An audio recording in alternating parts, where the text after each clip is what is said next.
Hey guys, I figured some of you might want to see my thoughts on the new changes that just dropped on Riot Flux's account. These are the Neeko mid-scope changes that are going live on the PBE. I don't know when they'll be released to everyone else. And here's the exact same image, but just bigger. And what I want to do is I want to go through some of these changes, and then I'll tell you my thoughts.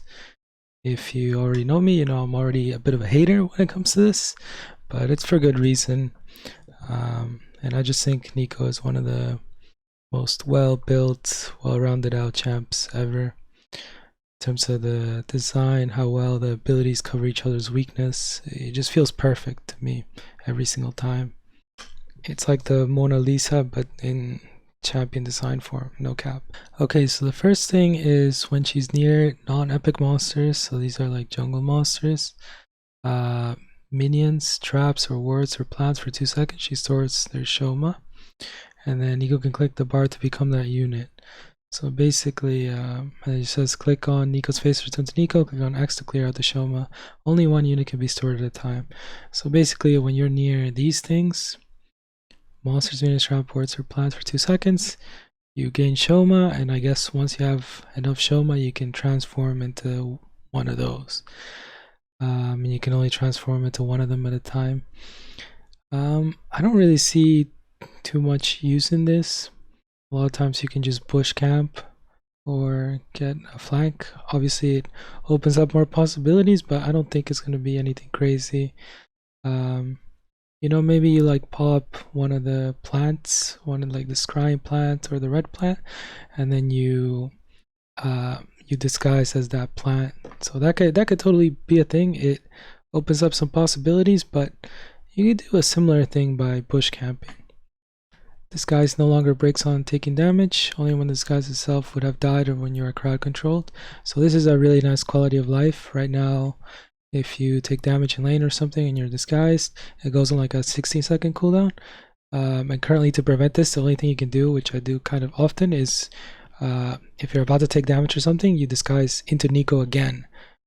So you disguise into someone, and then you're about to take damage, you disguise into Neeko, and then you take damage, and then your disguise is full. You know, you can still disguise again without having it go on cooldown. So this is a really nice quality of life because it means you no longer have to do that. You could just go permanently disguised, and you'll never be broken unless you're CC'd. Neeko no longer inherits base AS MS from his starter sets higher than there. So I don't even know why they do this, because I feel like not many people do this. And it says you only don't inherit them now if their stats are higher than yours, which means that you can inherit low MS champions. MS means movement speed, so things like Yuumi have really low movement speed. A lot of supports have low movement speed. Top laners, melee champs, usually has the highest amount of movement speed. Junglers as well, but it's usually top laners. ADCs usually have low, but the lowest is definitely support. And AS is not really a big deal. The AS numbers are pretty normal, except for things like Senna, who has really low attack speed, I think, and maybe Jhin as well. But you'll still get the low MS and low AS speeds, because if you read this, it says you only no longer inherit them if the disguise stat is higher than Neeko. So this is kind of a slight nerf for people that were disguising into top lane champs just to get the movement speed. But I don't really see, you know, almost no one was doing this, okay? Like, so this is kind of just, it makes it worse for people that were taking advantage of this.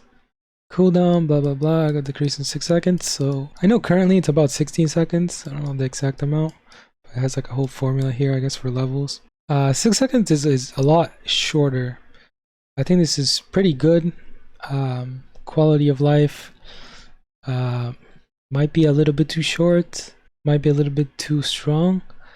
Definitely helps going in and out of disguise, especially if you want to maintain your ult.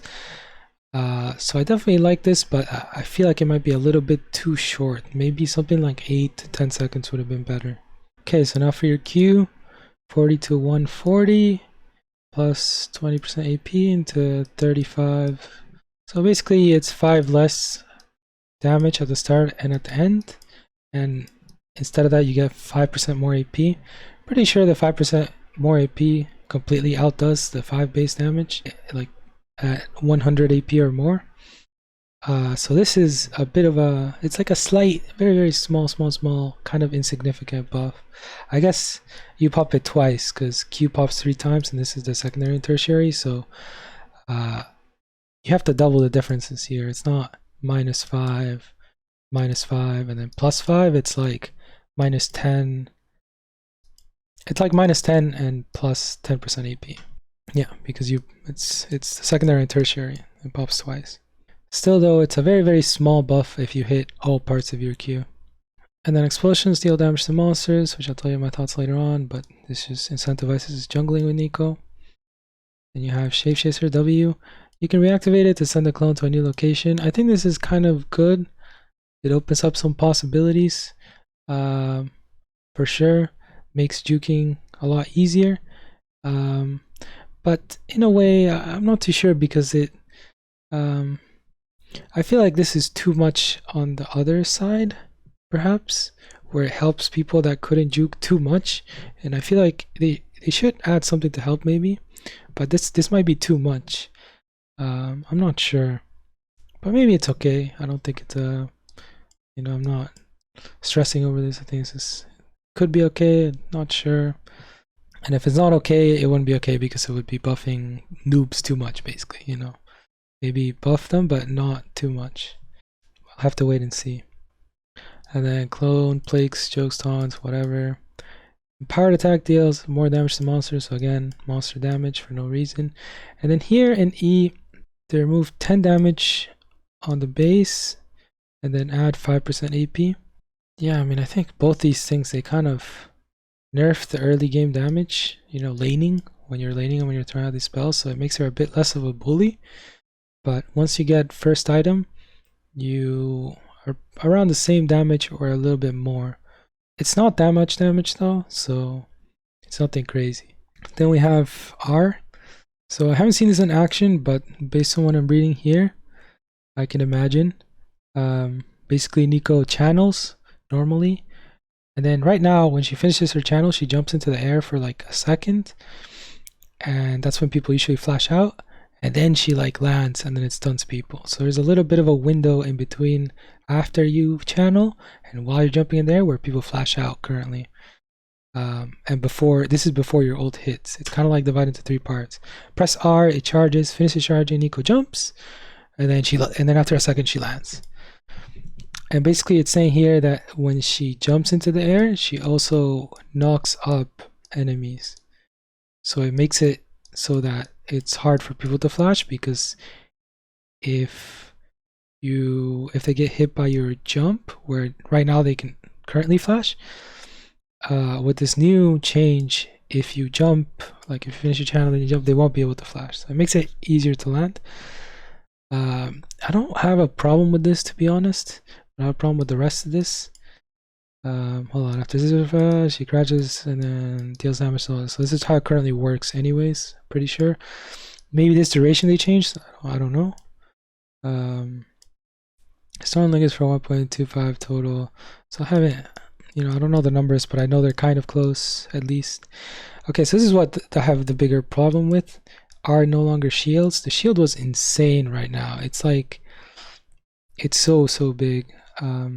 Early on it's like a third of your HP, and then mid to late game it's like 50 to like 80% of your HP. The shield was huge. It was super useful. It saved me a lot of times. Let's see, and then damage.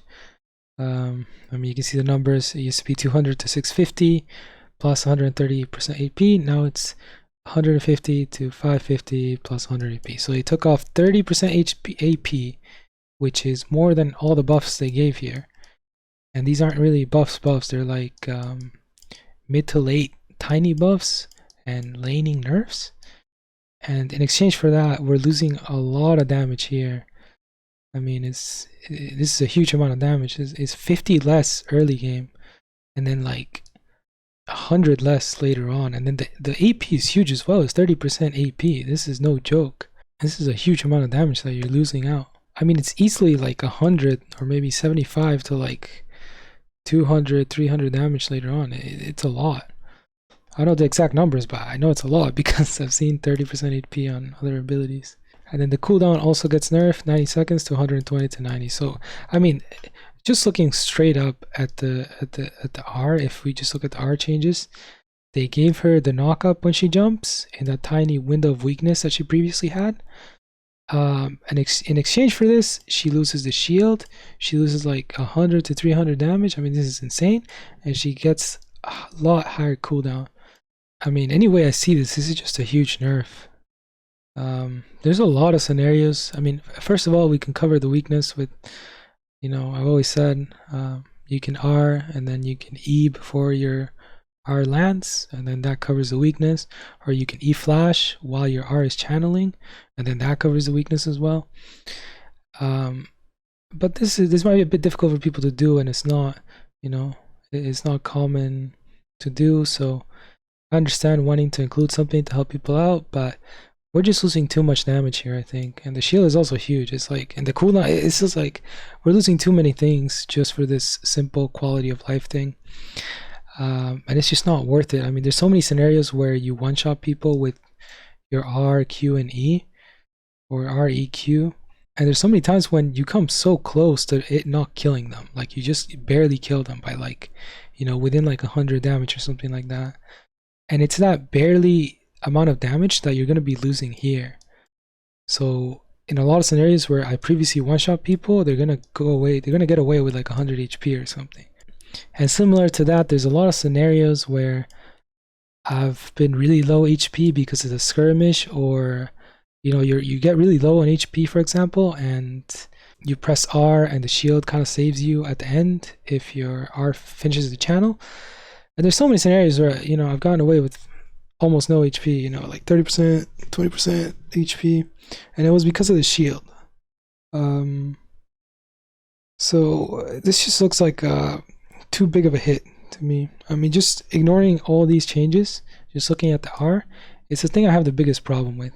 You lose all your damage, lose all your protection. This huge chunk of damage and this huge chunk of shield that you're losing, it's been so critical from my experience in games in Master, Grandmaster, and Challenger. And the cooldown too, like this is an insane amount. It's just way too much of a loss here. And the other things are kind of whatever, like there's nothing really outstanding or, crazy to compensate for this huge loss. Kind of like the simplest way I could describe, TLDR, all these changes is like, take your favorite champ, reduce the damage by like 30% or 40, I mean, not 30%, but 25. I mean, it's close. I mean, the R is a huge amount. Reduce the damage by like 25% overall on your champ's combo, and then add a bunch of little tricks that you can do. And I guess it comes down to whether you want to make that sacrifice. Oh, you get all these cute tricks, but you lose damage. Or maybe you never wanted these tricks and don't think they're useful, and you'd rather just have the straight up burst damage. And for me, obviously, I play AP Neeko mid with death cap and things like that in top lane, and this is just like, this is the worst thing you can do to me. So yeah, those are my thoughts. I absolutely hate this. I get up really early to be a hater against the Neeko rework. I just think it's too difficult to rework this champ, man. I mean, it's just too perfect to me. They should just leave it how it is, make a different champ that's similar. Kind of, I mean, they do the same thing, you look at champs like Samira and Nyla, it's the same champ, just like slightly different. Yeah, you have things like Yasuo, Yone, exact same thing. They're like the same champ, but slightly different ideas. I think if they really want to do something like this with Neeko, where they add all the little, the tricks here and there, just make a secondary champ that's really, really similar, but different, because there's too many, there's like 3 or 4 different ways to play Neeko currently. You could play the AP burst way, you could play the AD way, AD attack speed, you could play kind of like a tank Neeko, I think, and you could play a support Neeko. There's just too many different playstyles where one little change really hurts like one part of those Neeko players. And this one, for example, just hurts anyone who plays AP Neeko mid or AP Neeko top. It completely ruins the playstyle. So yeah, thank you for watching. Those are my thoughts. I'm very depressed now. I don't know if I can take how I'm gonna handle these news. It's my favorite champ in the game, man. Currently, for like the past 3-4 years or something like that. And my previous favorite champ was Rework LeBlanc, who I also think was absolutely perfect, but they reverted. And, you know, first they killed my wife LeBlanc, Rework LeBlanc, and now they kill my wife Neeko. It's too much, man. You know, this is what makes me hate Riot games. It's like, just leave them be, they're perfect. But you know, it is what it is. There's nothing you can do, I guess. They just do whatever they want, and I don't know, I guess I'll just play less or something.